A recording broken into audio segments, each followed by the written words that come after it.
What's up, guys? Today is August 3, 2017. I have two editorials from The Hindu.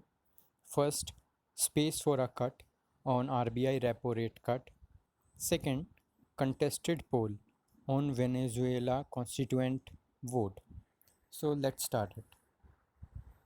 By cutting the policy repo rate by 25 basis points, the Reserve Bank of India has opted to play safe while nominally acceding to the clamor for softer lending rates.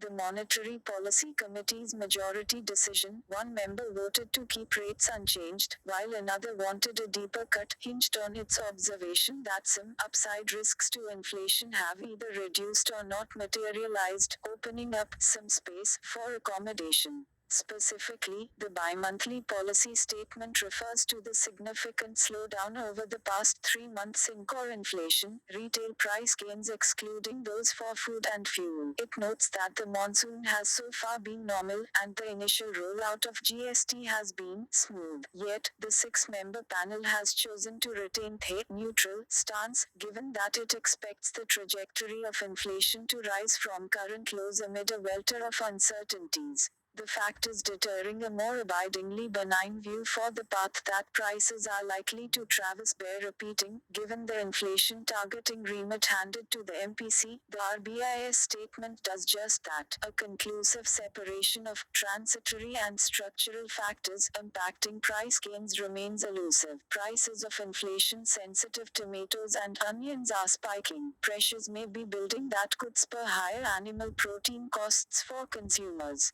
The implementation of farm loan waivers by states and the tail risk that the fiscally expansive measures could pose to long-term price stability that RBI Deputy Governor Viral Acharya referred to in June, continue to be germane, and there is no clarity on whether and when state governments will implement salary and allowance increases following the centre's implementation of the 7th pay panel related hikes.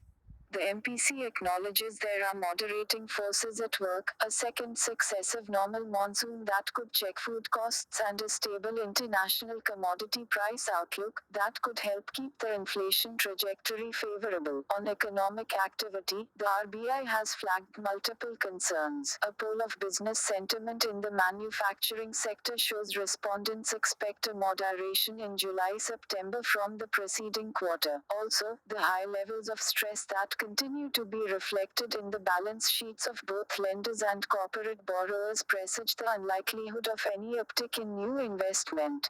With the underlying impulses for growth in industry and services weakening, the onus is now on the center and the states to take enabling steps, through policy measures and directed fiscal actions, to give a thrust for the revival of private investment. Surely, as Mr. Acharya cautioned in June, it will serve nobody's interests if the rate reduction doesn't have the desired amplifier effects on the economy and ends up only temporarily masking the true problems in the banking and real sectors. Second, After months of political protests and government crackdowns, Venezuela held elections to a new constituent assembly to rewrite the constitution. President Nicolas Maduro claims the new assembly was required to calm the unrest that has beset Venezuela amid an economic contraction and runaway inflation.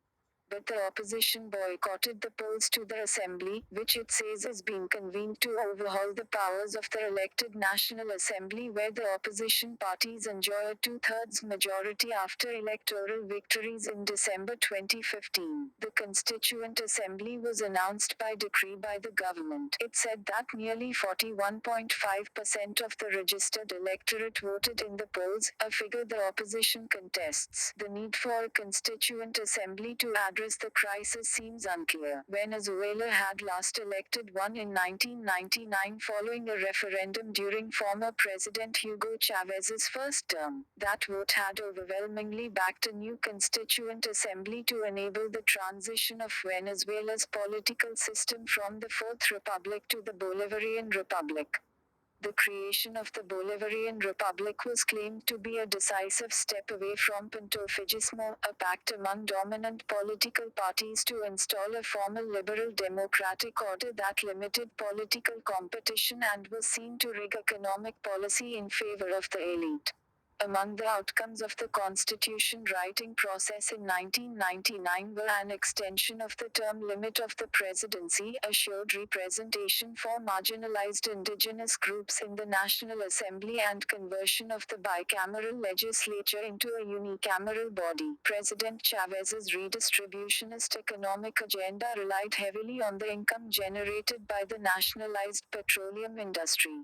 In the boom years, this may have lifted some sections of Venezuelans from poverty and provided a measure of education and health care, helping the ruling United Socialist Party of Venezuela (PSUV) consolidate its hold on power. However, the spree of reckless spending and a failure to diversify the economy resulted in a severe economic crisis once oil prices started falling. Mr. Maduro has struggled to manage the political fallout of the economic contraction, by some estimates, by a third in the past 4 years. The government continues to count on the promise of a commodity boom in the extraction industry, but the upturn in global oil prices has not been enough to spark an economic revival. The persisting unrest has weakened support to the regime. A strengthened opposition, even with key leaders placed under arrest, has sought to use this to delegitimize the PSUV's rule and seek fresh elections. Mr. Maduro's attempt to consolidate power through the new Constituent Assembly lacks legitimacy and may not heal the democratic rupture.